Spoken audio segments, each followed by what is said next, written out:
Court బూచి చూపించి విలువైన ప్రభుత్వ భూములను బొడ్డేపల్లి సురేష్ అనే వ్యక్తి కబ్జా చేశారని 7వ వార్డు కార్పొరేటర్ పిల్ల మంగమ్మ ఆరోపించారు. మంగళవారం సాయంత్రం పిలకవానిపాలెంలో నిర్వహించిన మీడియా సమావేశంలో ఆమె మాట్లాడుతూ మధురవాడ మానం ఆంజనేయ కాలనీలో అనేక అక్రమాలు జరుగుతున్నాయన్నారు. గడ్డను కప్పివేసి 20 ఫ్లాట్స్ను నిర్మించి వాటికి నకిలీ పట్టాలు సృష్టించారని ఆరోపించారు. అలాగే ఆ కాలనీలో మిగిలిన స్థలాన్ని కూడా కబ్జా చేసి ప్లేట్స్ వేసి అమ్మేశారని తెలిపారు. ఈ కబ్జా వెనుక కొంతమంది అధికారులు స్థానిక నాయకులు ఉన్నారని ఆరోపించారు. అక్రమాలను ప్రశ్నిస్తే కబ్జాదారులు దురుసుగా సమాధానాలు ఇస్తున్నారని వాపోయారు. ఈ కాలనీలో సదరు కబ్జాదారులు ఎన్నో దొంగ పట్టాలు సృష్టించారని చెప్పారు. నకిలీ పట్టాలు కలిగిన ఫ్లాట్స్ కు విద్యుత్ శాఖ అధికారులు ఏ విధంగా కరెంటు మీటర్లు ఇచ్చారో సమాధానం చెప్పాలన్నారు. కోర్టు ఆర్డర్ అడ్డుపెట్టుకుని ప్రభుత్వ భూములను కబ్జా చేస్తున్నారని ఆరోపించారు. అలాగే ఆ కాలనీలో ఎటువంటి లావాదేవీలు జరిగినా సదరు బొడ్డేపల్లి సురేష్ కు 30,000 రూపాయలు ఇవ్వాలంటూ ఆయన చెప్పుకొచ్చారు. ఎటువంటి లావాదేవీలు జరిగినా సదరు బొడ్డేపల్లి సురేష్ కు 30,000 రూపాయలు ఇవ్వాలంట అని చెప్పుకొచ్చారు. ప్రభుత్వ భూములు లాజిక్ గా కబ్జా చేస్తున్న బొడ్డేపల్లి సురేష్ ఏ పార్టీ అధికారంలోకి వస్తే ఆ పార్టీకి సపోర్ట్ చేస్తున్నట్టు వ్యవహరిస్తారని విమర్శించారు. మానం ఆంజనేయ కాలనీలో జరుగుతున్న కబ్జాల విషయమై లెటర్ ద్వారా కమిషనర్కు తెలియజేస్తామని, పేదవాళ్ల తరపున తాము నిలబడతామన్నారు. అనంతరం టీడీపీ సీనియర్ నాయకులు పిల్లా వెంకట్రావు మాట్లాడుతూ బొడ్డేపల్లి సురేష్ అనే వ్యక్తి గతంలో జీవీఎంసీలో పనిచేసేవాడని చెప్పారు. గతంలో జోనల్ కమిషనర్ బొడ్డిపల్లి రాము ఉన్నప్పుడు సురేష్ ఉద్యోగానికి వెళ్లకపోయినా కొన్నాళ్ళు జీతం కూడా ఇచ్చారని గుర్తు చేశారు.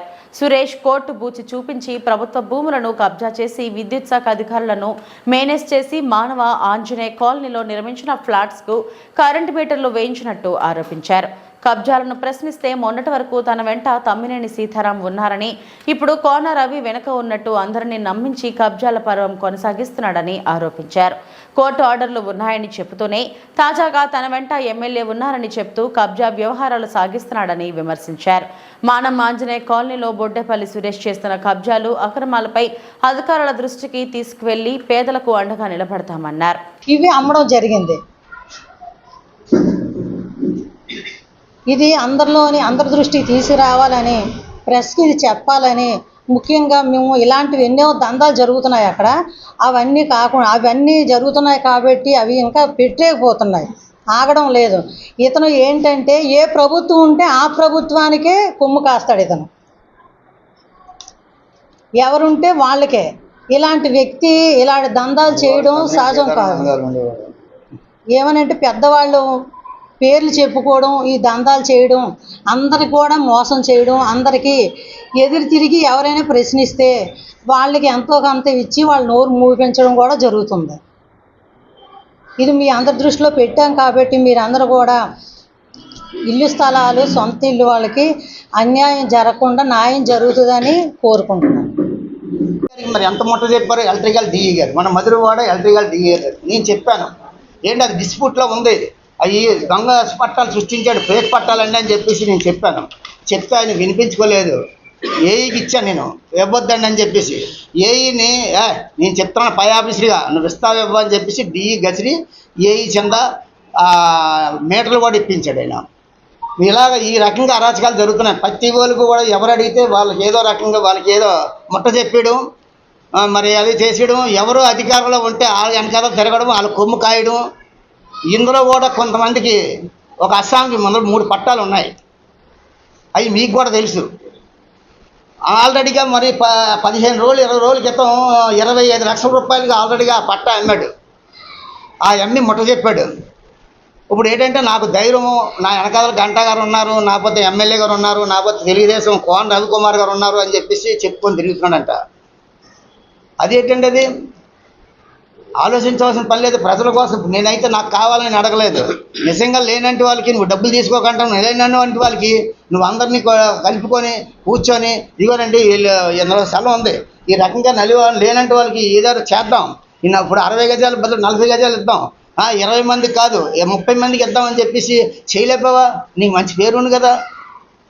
నువ్వు డబ్బులు తీసుకొని లబ్ధి పొంది నువ్వేమో ఇష్టాచారం ఖాళీగా ఉన్న వాటిల్లో ఒక్కొక్క ఖాళీగా ఉన్న వాటికి 8 లక్షలు, 9 లక్షలు, 10 లక్షలు, 12 లక్షలు ఇలాగ అమ్మాడు. ఏమనంటే గుడికి ఆటలకి ఎడతామని చెప్పేసి నాకు 4-5 ఫ్లాట్లు తవ్వుకు వచ్చారు. ఇలా మా ఫ్లాట్ కబ్జా చేస్తాడండి సురేష్ అని చెప్పేసి. ఏం జరిగిందని అంటే ఏం లేదన్న ఆ టైంలో ఏదో అయిపోయింది, మరి వాళ్ళు ఎవరు రాలేదని చెప్పి మేము అమ్మేసి ఇలా గుడికి ఎట్టాం.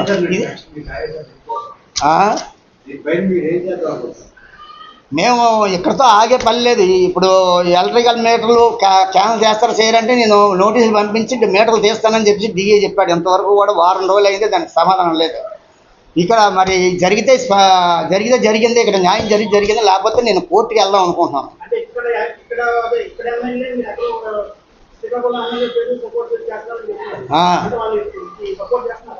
ఏం చేస్తాను వాళ్ళ పేరు చెప్పుకొస్తున్నాడు, ఇది చెప్పుకొని తిరిగేవాడు. కోన రవికుమార్ ఆయన పేరు చెప్తున్నాడు.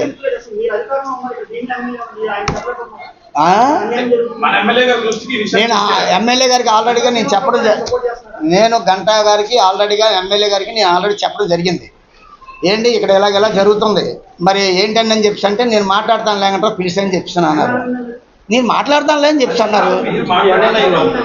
నేను 3 రోజులు అవుతుందండి మాట్లాడి. వేసుకోవచ్చు దానికి వాడు మరి అది నేను ఆల్రెడీ మాట్లాడిన తర్వాత నేను మీటర్లు ఇచ్చేటప్పుడు విజయబాబు చెప్పానండి, ఏంటి పలానా మధురవాడ ఎలక్ట్రికల్ డిఈ గారు మరి నేను చెప్పినా సరే ఆపకుండా మీటర్లు ఇచ్చారంటే నాది బాధ్యత, నేను మీటర్లు తీయించే బాధ్యత నాది, 2 రోజులు ఆగండి అని చెప్పేసి ఆయన అన్నారు. 15 రోజులు అవుతుంది చెప్పి టీంని ఏర్పాటు చేసేస్తామని చెప్పి అన్నారండి.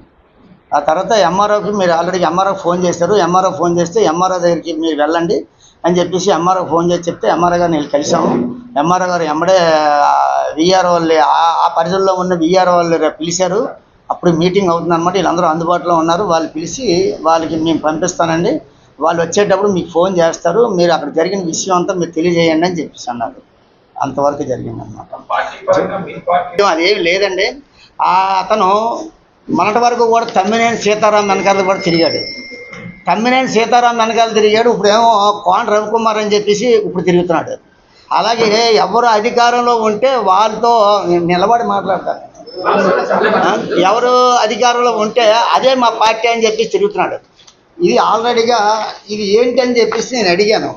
ఇది ఇలాగ చేయడం ఏమన్నా బాగుందా, ఇదేం పద్ధతిగా ఉందా అని చెప్పేసి నేను అడిగాను. దీని గురించి సమాధానం లేదు. ఈ వ్యక్తి ఆల్రెడీగా ఒక ఫ్లాట్ ఉంది. ఆ ఫ్లాట్ గురించి పాపం ఆయన తిరిగితే తప్పు, ఆయన ఫ్లాట్ ఆయన క్యాన్వర్ట్ చేయండి అని చెప్పి నేను మీటింగ్ పెట్టాను.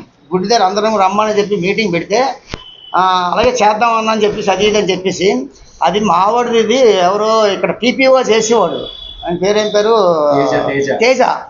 ఆ తేజకి కొనిపించి తేజ నాకు ఫోన్ చేశాడు, అన్న నా ఫ్లాట్ మీద నేను ఎప్పుడో కొనుక్కున్నాను అన్నంత అతని దగ్గర 12 లక్షల రూపాయలు తీసుకొని ఈయన ఫ్లాట్ అతనికి అమ్మడం ఏంటండి, గుడికి చేయడం ఏంటండి. ఏది ఖాళీ ఉంటే ఆ ఫ్లాటు వాళ్ళు రాకపోతే వాళ్ళు ఏదో పాపం కొనుక్కొని ఎక్కడో ఉంటారు. అది ఖాళీ ఉంటే దాన్ని అమ్మేయడం, మళ్ళీ తీరమోసి ఎంబడే దాని మీద ఒక ఇది కోర్టు నుంచి ఏదో డైరెక్షన్ తేవడం, వాళ్ళు వచ్చేటప్పటికి ఏదో చిన్న ఇల్లు ఏదో కట్టేసి అవుట్ ట్యాక్స్ కట్ చేసేయడం. ఇతను ఇది వరకు జీవీఎంస్లో ఈ బొడ్డేపల్లి సురేష్ అనే వ్యక్తి జీవీఎంస్లో ఒక కాంట్రాక్ట్ బేసిక్లో ఒక దగ్గర పనిచేసేవాడు. అందులో జీవీఎంస్లో అవుట్ ట్యాక్స్ కట్ చేయడం, హౌస్ ట్యాక్స్ వేయటం ఇలాంటి వాటిల్లో పనిచేసేవాడు. ఆయన దొడ్డిదారులన్నీ కూడా ఆయన తెలుసు. మన జీవీఎంస్ జోనల్ కమిషనరు బొడ్డేపల్లి రాము గారు ఉండేటప్పుడు ఈయన జీతం కూడా కొన్నాళ్ళు డ్యూటీకి వెళ్ళకపోయినా సరే డ్యూటీలో కొన్ని ఉద్యోగం చేసినట్టు జీతం కూడా రాజేశాడు ఈ బొడ్డేపల్లి సురేష్. అలాగే ఇదేంటని చెప్పేసి నేను అడిగినందుకు నా మీద కూడా కొన్ని బుర్రలు చదువుతున్నాడు. నేనేదో 50,000 60,000 ఒక్కో ఫ్లాట్కి అడిగానని చెప్పేసి కొన్ని ఏదో అందరికీ కూడా మన విలేకరులు కూడా కొంతమందికి ప్రెస్ వాళ్ళు కూడా కొంతమంది చెప్పనే నేను ఈ 3 సంవత్సరాల్లోనే ఎంతమంది దగ్గర వసూలు చేసినా అన్నీ మీకు అందరికీ తెలిసిన విషయమే. అలాగైతే నేను వాడి రోడ్డు ఎక్కేవాడిని. ఎంతమంది 62 మంది నీకు కళ్ళు మూసేయగలరా? 62 మంది కూడా ఎవరు నేను తప్పుతో పట్టించగలరు? నేను అడిగాను, ఇది తప్పు, చాలా తప్పు అని చెప్పి అడిగాను. ఆయన కూడా చాలా తిరిగి దాంట్లో 3 ఫ్లోర్లు బిల్డింగ్ ఆల్రెడీ కట్టాడు. ఇది ఎలాగ పోతూ 4వ ఫ్లోర్ కూడా వేస్తున్నాడు. దానికి పర్మిషన్లు ఎలాగొచ్చాయో తెలియదు. నేను ఇలాగా అయితే ఏం చేసుకుంటావు వెళ్ళి అడిగితే మాకు కోర్టు ఆర్డర్ ఉందండి, మా కోర్టు ఆర్డర్ మీద మేము ప్రకారంగా మేము ఆల్రెడీగా వెళ్తున్నాం అని అంటే ఎన్ని కోర్టు ఆర్డర్లు ఉన్నాయి ఏంటని చెప్పేసి నేను కోర్టు ఆర్డర్ కూడా అడిగాను. కొంతమంది ప్రెస్ వాళ్ళు కూడా వెళ్తే మా కోర్టు ఆర్డర్ ఉండగానే కొంతమంది వెనక్కి వెళ్ళిపోయారు. అది ఏంటి ఆ కోర్టు ఆర్డర్ ఏంటి, మంచి ఏంటి చెడ్డ ఏంటి కొంచెం పరిశీలిస్తే బాగుండిపోయాను. అది 12 మంది అని చెప్పి 12 మందికే ఉంది. 12 మందికి ఉంటాడు, 20 ప్లాట్లు ఎలాగేసాడు. ఆ ఉన్న 8 ప్లాట్లు కూడా పట్టాలు ఎలాగొచ్చాయి, మరి ఇప్పుడు పట్టాలు ఈ దొంగ పట్టాలు ఎలాగొచ్చాయి, ఈ దొంగ పట్టాలు సృష్టించాడు. ఈ పట్టాలు మీద ఎలక్ట్రికల్ డిఈ కలిసి పోల్లో వేయించి అది 20 పట్టాలు ఆల్రెడీగా అది షెడ్లు కట్టేసి 40 అడుగుల రోడ్డు వేసేసి దాన్ని 20 షెడ్లు కట్టించేసి 20 షెడ్లు 20 మంది దగ్గర కూడా వాళ్ళ దగ్గర ఎంత అమౌంట్ ఒకరి దగ్గర గుంజి ఒక్కొక్క ప్లాట్ మొన్న డబ్బులు కూడా కలెక్ట్ చేస్తూ ఆయన నియోజకవర్గం నుంచి టౌన్లో నుంచి కొంతమంది ఫిల్టర్ చేసి ఇక్కడ మరి ఏరియాలో లేవు మధురవాడలో అక్కడైతే బాగుంటుందని చెప్పేసి ఆయన కూడా అక్కడ పల్లా సింహాచలం గారు పంపిస్తే అక్కడ కొంతమందికి ఏర్పాటు చేశారు. ఇతను అందరూ కలిపి మొత్తం టోటల్గా 325 పట్టాలు. ఇప్పుడు 400 పట్టాల దగ్గర దాన్ని తయారు చేస్తున్నారు. ఇప్పుడు దాదాపు ఇల్లులు అయితే అన్నీ ఉన్నాయి, కొన్ని ఖాళీగా ఉన్నాయి. పట్టాలు అయితే అన్నీ ఎక్కడికి స్థలాలు పోవాలని కబ్జా చేసి కొన్ని ఉన్నాయి. అయితే అది అలా జరుగుతూ ఇది పెద్దమ్మన్న అని చెప్పేసి ఇది ఒరిజినల్ పట్టాల జెరాక్స్ అన్నమాట. ఇది నగరపాలెం పోతున్న ఇది నాగోతి సత్యారావు గారు అని చెప్పి కొంతమంది తెలుసు. నాగోతి సత్యారావు తెలుగుదేశం పార్టీ, ఆయన కూడా వాళ్ళ అత్తగారికి వాళ్ళ అక్క చెల్లెలు అత్త ఆవిడకి ఇచ్చారు. ఆ టైంలో ఆ పట్టాన్ని ఇస్తే తీరా మోసి ఇక్కడ మన పాత మధురవాడ ఒక మట్టి మేస్త్రి యాదవ స్కుర్రోడు బంగారయ్య అని చెప్పేసి బర్ల బంగారయ్య వాడికి 14 లక్షలకు అమ్మారు. వాడు ఏం చేశాడు, పిల్లర్స్ వేసి ట్యాంక్ కట్టాడు.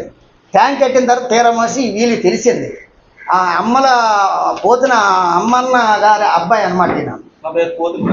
వీళ్ళ అమ్మగారు చనిపోయారు. వీళ్ళు అన్నదమ్ములు వీళ్ళ అక్కజల్లులు దీన్ని పంచుకోవాలని ఉద్దేశం మీద అలాగా ఎవరు కూడా కట్టకుండా కట్టే పరిస్థితి లేక వీళ్ళు ఇలా ఉంచుకుంటే దీన్ని అమ్మ చూపి 14 లక్షలు ఒక అమాయకుడి దగ్గర 14 లక్షల రూపాయలు ఆల్రెడీగా తీసుకున్నాడు. మీకు దానికి కావాలనుకుంటే వాయిస్ రికార్డు మేము చేయించాను, మీరు మాట్లాడతానంటే ఆయన ఎందుకంటే డబ్బులు పోతాయని చెప్పేసి ఆయన తీసుకురాలేదు. ఎందుకంటే ఎందుకంటే మళ్ళీ మీదే చెప్పాను అనుకుంటే డబ్బులు పోతాయండి అని చెప్పి భయపించారట. నువ్వు అని చెప్పావనంటే మీకు ఏమైనా రికార్డుగా కావాలనుకుంటే వాయిస్ రికార్డు వినిపిస్తాను మీకు కావాలంటే, లేదంటే ఎవరికో ఒకళ్ళ దగ్గర తీసుకొచ్చి మాట్లాడిందంటే మాట్లాడిస్తాను. అది ఖచ్చితంగా చూడండి. అది కొద్దిగా నాయకులు ఎవరైనా యాక్షన్ తీసుకుంటే వాళ్ళు మేనేజ్ చేయడం బాగా అలవాటు ఉంది. ఆ తర్వాత నాయకులే కాదు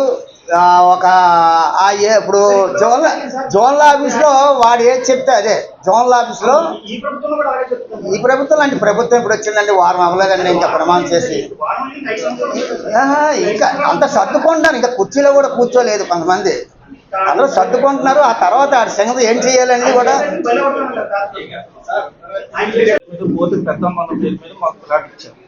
ఇది మొన్న ఎలక్షన్ టైంలోనే ఒకరికి అమ్మిసి ఆ లోన్ కట్టేస్తున్నారు. ఏదో ఎందుకు అడుగుతున్నారు బాబు ఏదో అడిగితే ఇది మీకు సంబంధం లేదు, ఇది మీరు కాదని నా కొడుకుని మమ్మల్ని చేస్తారు. తర్వాత మేము అందరం వెళ్ళేసరికి ఆగిపోయి కన్స్ట్రక్షన్ కూడా ఆపేసిన తర్వాత మళ్ళీ మేము వెళ్ళి అడిగితే మాట్లాడదాం కొన్ని రోజులు ఫోన్ అని అన్నారు. తీరమాసం మళ్ళీ మేము వెళ్ళి మాట్లాడితే నేను శ్రీకాకుళంలో ఉన్నాను, పండుగ వెళ్ళిపోయానని ఆ బర్త్డే సురేష్ గారు ప్రెసిడెంట్ గారు చెప్పారు. ఇప్పుడు తీరమాసము దానికి నష్టపరిహారం మీకు ఇచ్చేయండి, మీరు ఇచ్చేది మేము ఖాళీ చేసి ఇచ్చేస్తాం. దానికి వానరాజు అప్పలరాజు గారు వెళ్ళి ఇప్పుడు జరిగింది అదే ఇప్పుడు షెడ్లు అవన్నీ షెడ్లు ఇప్పుడు కొత్తగా నియమించినాయి అన్నమాట. వానరాజు అప్పలరాజు గారు వెళ్ళి నువ్వు మర్యాదగా సైట్ ఖాళీ చేస్తావా చెయ్యవా అని చెప్పేసి అడిగితే పోనీ అదేదో 1.5 2 లక్షలు ఖర్చు పెట్టారండి, ఆ డబ్బులు ఏది ఇచ్చాను అని చెప్పేసి